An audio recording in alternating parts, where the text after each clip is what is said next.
a entrevista de hoje é com ninguém mais do que Joc Crawford. Ele que já foi eleito atleta universitário do ano nos Estados Unidos, é running back, defensive back, joga em várias posições. Veio para o Brasil, jogou já no Corinthians, no Santos, no Recife, e agora está aqui falando com a gente. So, Joc, thanks so much for this interview, man. I really appreciate it. No, thank you. Thank you for having me, man. My pleasure. I like the flag. I have one thing I have to really express is my love and gratitude for Brazil. I really appreciate the opportunity that I received to come here and to be able to do something that I love. So I love Brazil, man. I love it. I really love it. That's really nice. But you were born in Memphis, Tennessee, and we know that in America, a lot of people start to play football as a child. But did you start to play football as a kid? And did you have the dream to become a professional football player at that time, or was it just a hobby?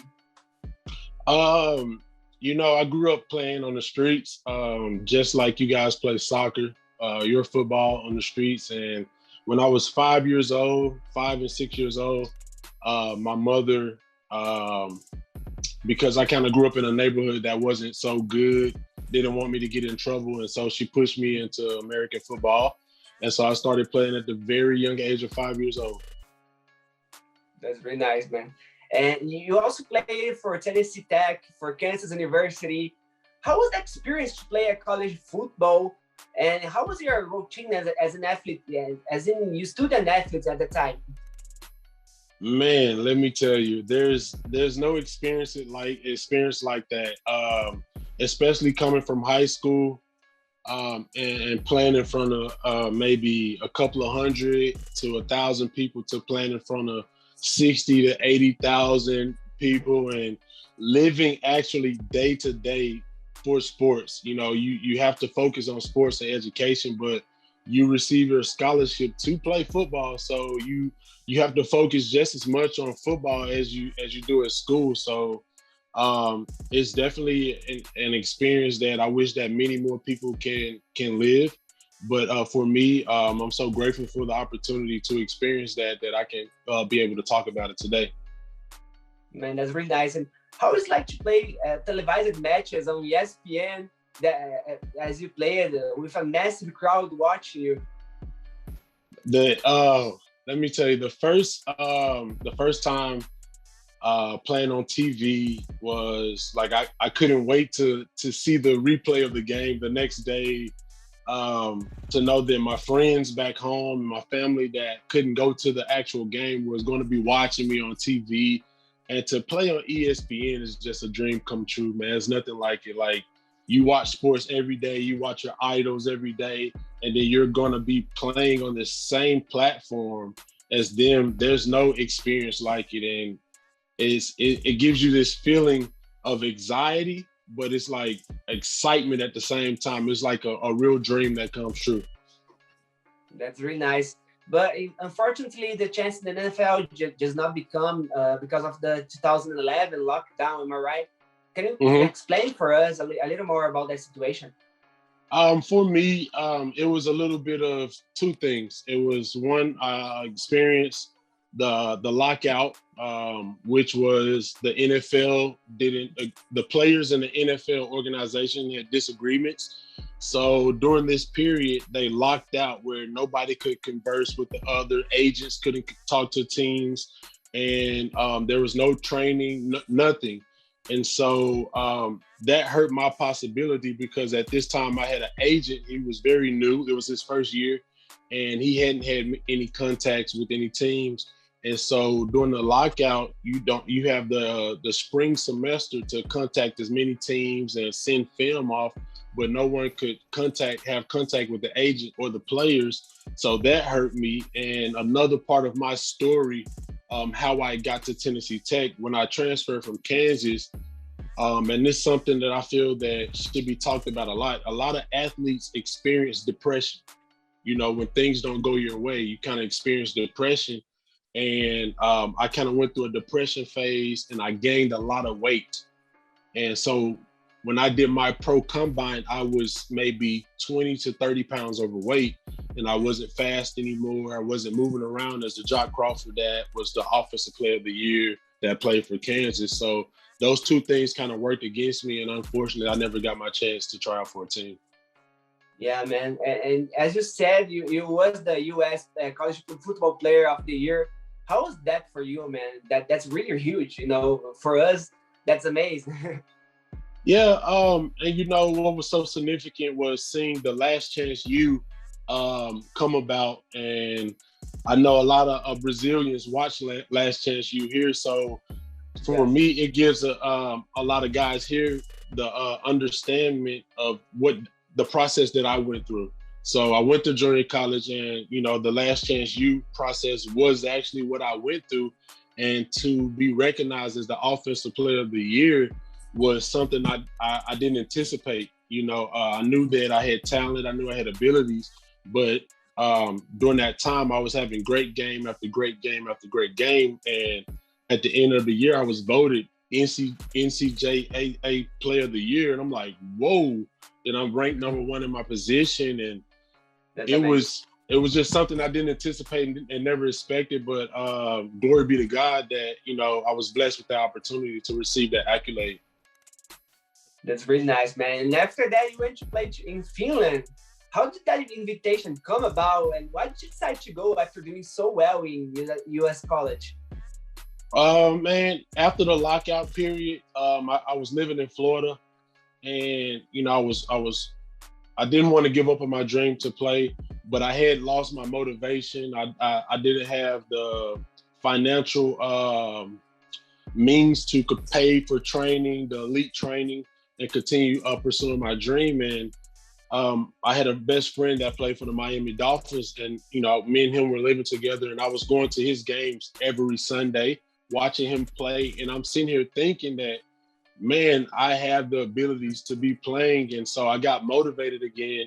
And A-Train, someone that a lot of people know here, A-Train had went over to play in Europe. And me and A-Train we shared the same agent. So that's how me and him know each other. We had the same agent.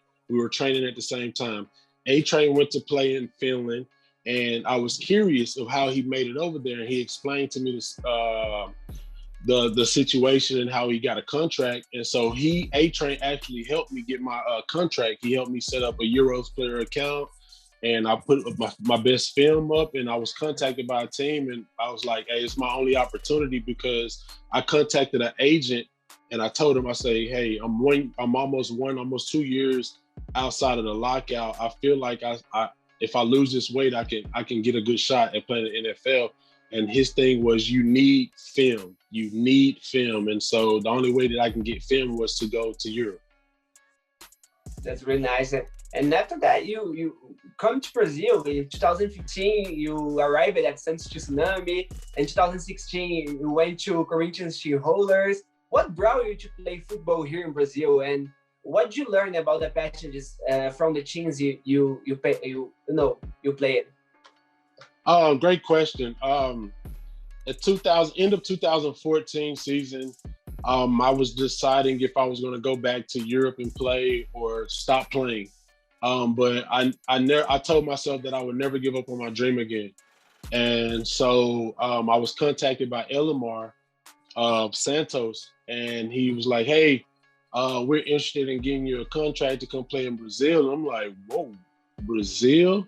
There's football in Brazil? You know? And so I'm like, are you talking about soccer or American football? I was going to ask you that. All right.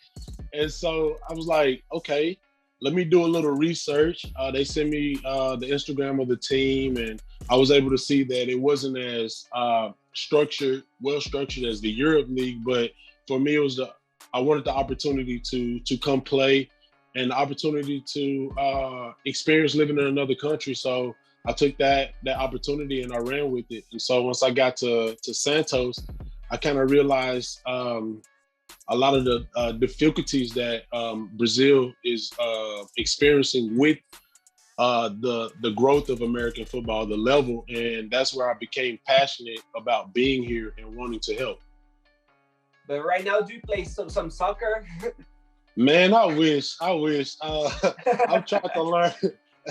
I've tried to learn how to kick the ball, but it's not in my DNA. Man, after that, you went to Recife Mariners and you play as a defense back. I know you're an athlete player, but why did you decide to change your position? And how was the year for you after you had an injury and had to come back after that on the same year?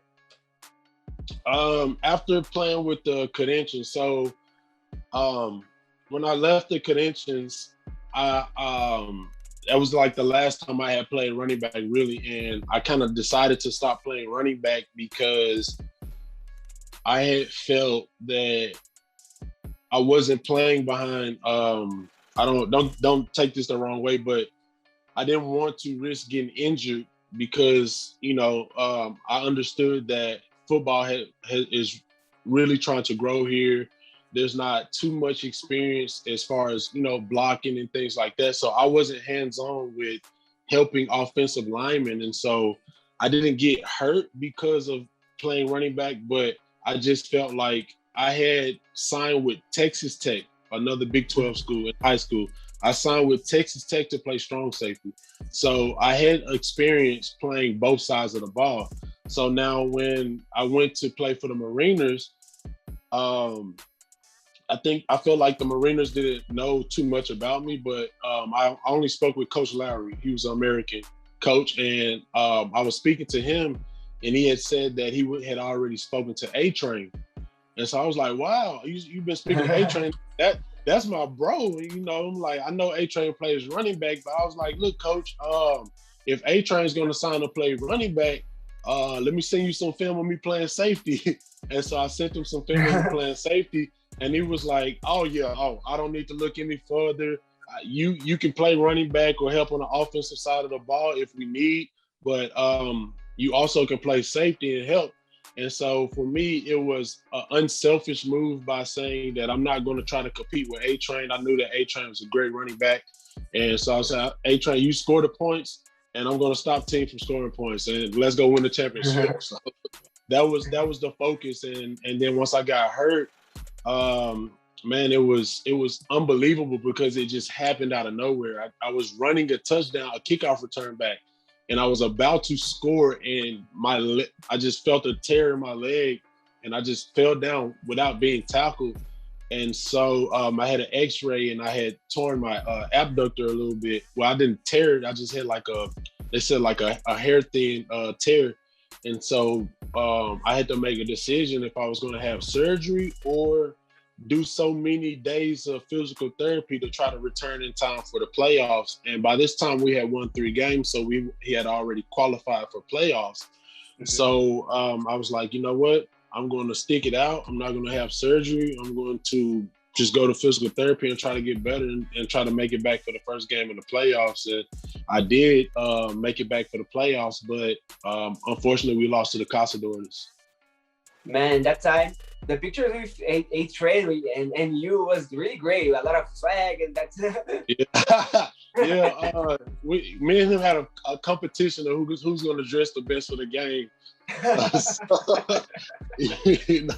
That's my brother. We compete about everything. We do everything to make each other better. And once we decided to play together, you couldn't tell us that we wasn't going to win the championship. And we won the first game 71-0, and I forgot the second game. We were winning until I got hurt, and I felt like that kind of ruined our chances for the rest of the season because I never got to play against Carlos Cox, who's a great athlete. We had the Specters. I didn't get to play against Natal. And so, I felt like we had a great team to win the championship that year, but unfortunately I got hurt. Yeah, man. And after that, you also played for Cruzeiro Imperadores and you won a title and it was the MVP in Caruaru Wolves of BFA 2019 Access. How was the experience to won a title in Brazil? And how was that time for you, man? Man, after leaving the Mariners and getting the opportunity to play for Cruzeiro, unfortunately that project ended. But going there, and the team that we had for Cruzeiro was a pretty damn good team.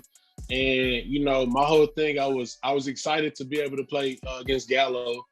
in the championship, but things don't work out how we see. But after that Cruzeiro team, I came back to the Northeast because I have a Brazilian son. He's 2 years old now, and so I came back here to work on a few projects. But my son was very young, and I had a contract offer to go play with T-Rex, and I had to turn it because I wasn't ready. I didn't want to leave my son.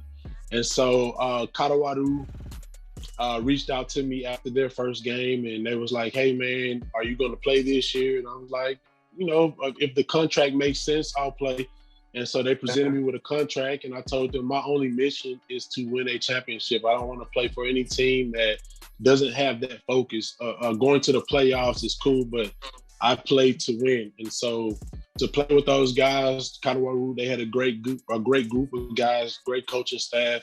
They received me with warm welcome, and they depended on me to do what I could to help the team. And I went there, and I told them I want to focus on defense because I don't want any teams to score any points. And so they left that in my hand and let me be who I am. And so to make it to the championship and to win, it was for my career a very great opportunity. I'm so grateful to Caruaru today for the opportunity to win with them, and now they'll play in the BFA Elite this year. So I'm excited. Man, you told me about your contract and the stuff. What's the biggest issue for an American athlete to play here in Brazil, and what's the biggest issue you face here as an athlete? The biggest issue that I face here is, and don't get me wrong, it's nothing against any team or any organization. I understand where American football is in Brazil and the difficult. I'm always speaking Portuguese, but how difficult it is for a lot of teams financially, right? So number one, I know that the most difficult part is the financial part. Now for me, I grew up without a lot of money, so having a lot of money doesn't excite me. It doesn't make me happy. What makes me happy is playing football, enjoying the sport, being able to give back my time to help guys evolve. And so that's one problem. There's no stability in it as far as wanting to play a long time here and not being able to receive a lot of money. A lot of players don't come here to get rich. We come here for the opportunity. And so only thing that we ask for is a good structure, for teams to hold their end of the deal, all of the things that they guarantee in the contracts. Maybe it can be housing, food, physical therapy, transportation to practice, whatever it may be. These things I feel is like the base of what contracts could consist of. And just making sure that the American that comes to play for you feels at home, because we are far away and we're coming here to do what we love to do. But at the same time, we don't want to have outside stress if we're not going to receive our contract money or have any type of problems with the organization because of what they don't have, So I feel like when a team goes to contract an American, definitely be transparent about your situation. If you don't have the finances, if you don't, because I know teams that contract guys that don't give salaries, So if a guy is willing to take that risk and that sacrifice to come play without receiving a salary, do the best that you can to make him feel at home. And so one of my worst situations was the Cruzeiro situation. And me and a lot of guys, we went there to play to win the championship. And I don't want to say that I felt like things were sabotaged in a sense, but we disputed like Amilcar getting I don't know the word here, but they say Amilcar wasn't a regular player because he was in São Paulo, the SPFL, and came there, and so they denounced the team, and we ended up getting WOs, but we went against went to the court, won that. And so that messed up a lot for me, as far as contract, because Mhm. I had turned down a contract to go play in Europe to stay in Brazil to play Yeah. because I have a son and so when a guy doesn't receive his contract, that's obviously one thing that, is not a good situation for the import or the organization. So I just suggest that, teams definitely be transparent and let these athletes know what you can offer and what you can't offer. So, Joc, back in 2019, you made your own tryouts to build your own team, the All Stars. Why did you stop the project, man? You know, my whole intentions behind that was to try to give guys the opportunity to train every day. I wanted to give guys more opportunities, and I felt like starting a new team was going to give a lot of more guys who were focused on really wanting to train every day, wanted to have the same training experience that I went through in America. That was my whole intentions behind the project. And so how that ended was during that process, and this was in 2018, 2019. So I didn't speak Portuguese at all. And so there was a meeting in the Northeast for all the teams and all the new teams. I had appointed someone in my directors. I appointed 2 people in my directors to go to represent the team there. And so one of them had a baby and couldn't get a babysitter. And the second person had a surgery, a shoulder surgery, maybe a few days before, and couldn't make it due to the pain that he had in his shoulder. And so I didn't know that at this meeting that they were going to vote my team out of the Northeast Cup unanimously. And so I wasn't aware of that. And during that time, I was actually training with the guys who had already made the team from the tryout. So I was on the beach with them training, and I started receiving messages like, "Man, why aren't you at the meeting?" And I'm like, I had appointed 2 people to go to the meeting, but I sent a message to the people over the meeting that I wasn't going to be able to make it, that I was sending 2 people. And unfortunately, these 2 people weren't going to make it. And so I later found out that my team was voted and that we weren't going to be able to play. And so, man, that kind of hurt my motivation to want to continue the project. And, I just felt like not everybody wanted to see that happen. And I understood it because, being an American here, and I'm basically here trying to do my best to help the sport grow, not to take away from anything or take away from anyone. I respect everyone's ambition, all the teams here. And I just feel like the more teams you have, the more opportunities you present to athletes, because it's athletes that are ex-soccer players, ex-volleyball players, or not even athletes at all that are discovering American football and wanting to play. And so if you don't have enough teams or enough people being advocates for the sport, it doesn't grow as fast. It's growing fast as far as people watching. More people watch the Super Bowl than more people that watch a regular game. But when you present more opportunities, right, for guys to learn the sport, play, and compete, that was my whole idea behind wanting to start the team, and also to find players that I can also help get opportunities in America. Because, one thing that I want guys to understand here, if you're not training every day to evolve, there's no way you're going to go to America and compete against the top talent, and I want as many Brazilians to get the opportunity to go to America and experience exactly what I experienced, because it's a once in a lifetime opportunity, right? And so that's been my whole motivation for staying here, helping players train, helping players evolve, and wanting to do projects to where I can authorize my network to help guys. Because you got to think, some guys that I played high school with, college with, are now coaches that if I say this guy is good enough to go play, he's good enough to go play. They're going to take my word, the film, and understand that I've been working with this athlete hands-on every day. He's not an athlete that looks at American football as a hobby.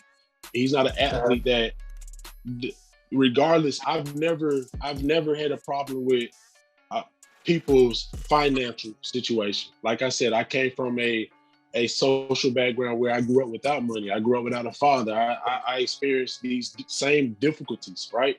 And so I understand what it is. Only thing that I can do is pass back my knowledge and what I know.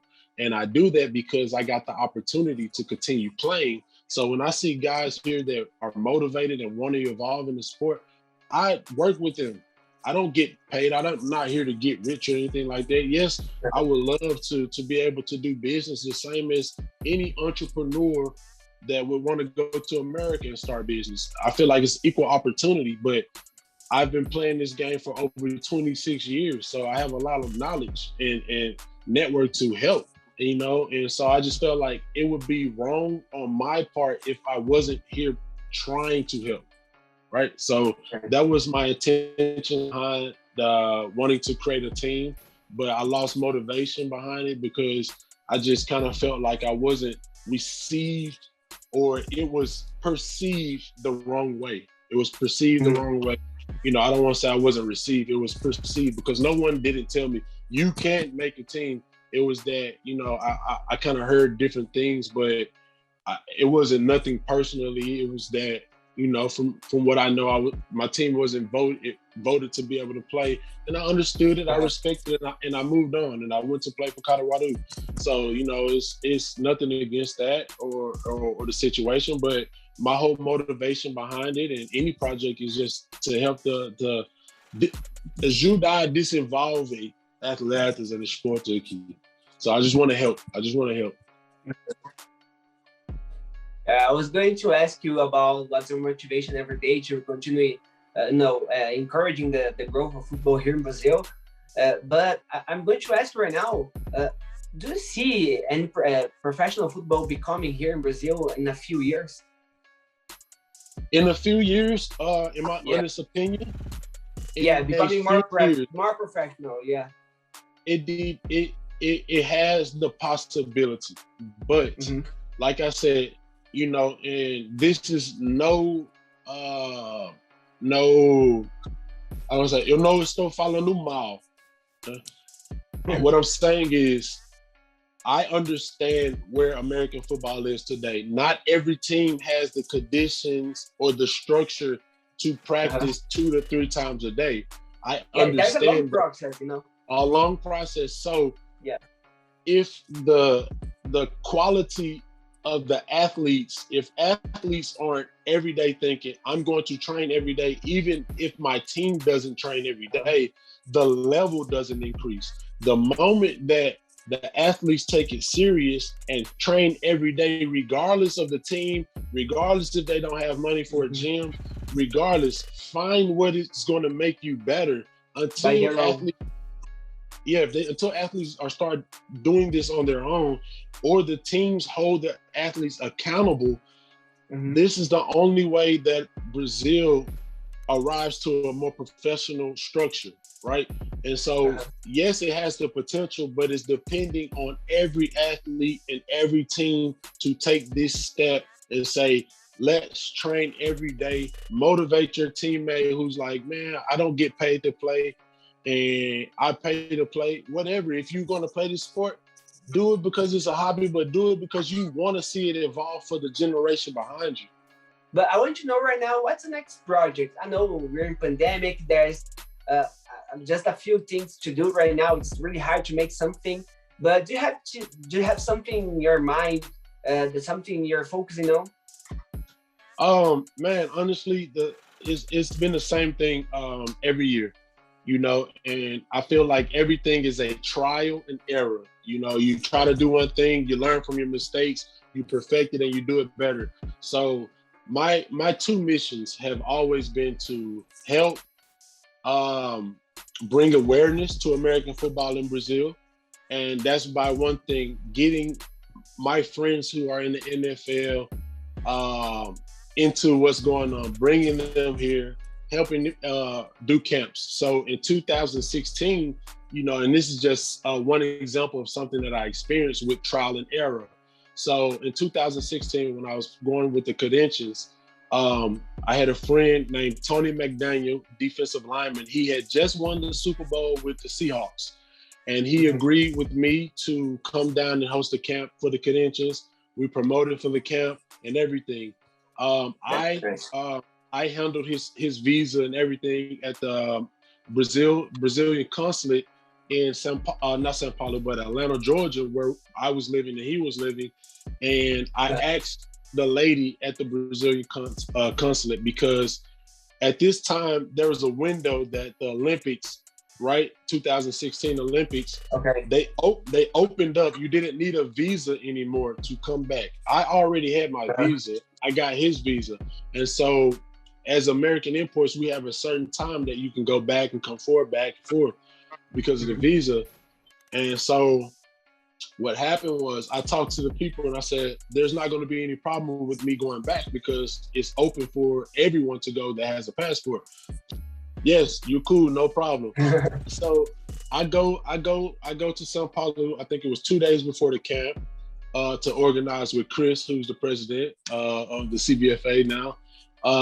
And once I got in Sao Paulo, they wouldn't let me in. I couldn't get in Brazil. I couldn't get in Brazil, and so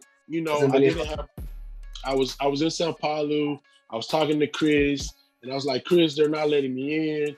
Unfortunately, there's nothing I can do. I have to go back to America and wait until I think it was June 17th to come back, and this was in April. And so I had to call Tony McDaniel. I was like, bro, we got to cancel the camp. And I'll do whatever I need to do to refund the campers and everything else.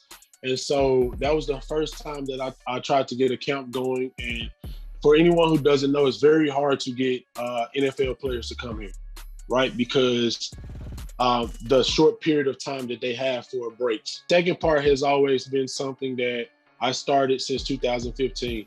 Was Felipe Franco, one of my good friends who I met at São Paulo for the Santos, playing for Santos. He was the first player to come to me and ask me to train him.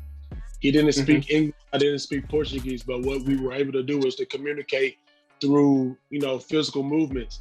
And I saw him evolve through football, right?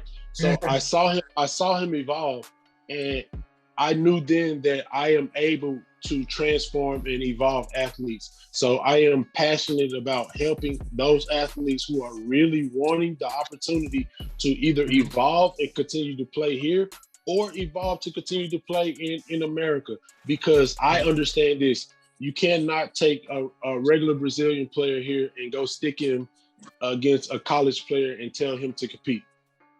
It's just not the same level. Now, if you tell him to go play soccer, football against America, he's going to kill him. No problem. It's not going to be a problem because you guys, you were born kicking the ball. So I just understood that it was my passion to bring awareness and try to introduce more NFL players here and to help the level of the athletes here evolves to where one day they'll be able to compete or get a scholarship or something like that. So my projects and anything that I'm focused on is based around that, man. And I'm going to forever continue to push for that. Joc, thanks so much. It was just a class for everybody that watching us. I really appreciate it for this interview. Thanks so much and see you next time. Man, thank you, man. Thank you for the opportunity. You're doing a great job with the interviews, man. Keep doing what you're doing. Stay blessed, man. And hey, whatever your dream is, bro, you can achieve it, bro. Thank you. Thanks so much, man. So, thank you. Galera, se vocês querem acompanhar mais entrevistas, que nem a com o Joc agora, fica ligado que vai vir muito mais internacionais e nacionais. Então, tchau, tchau. Tamo juntos. Tchau.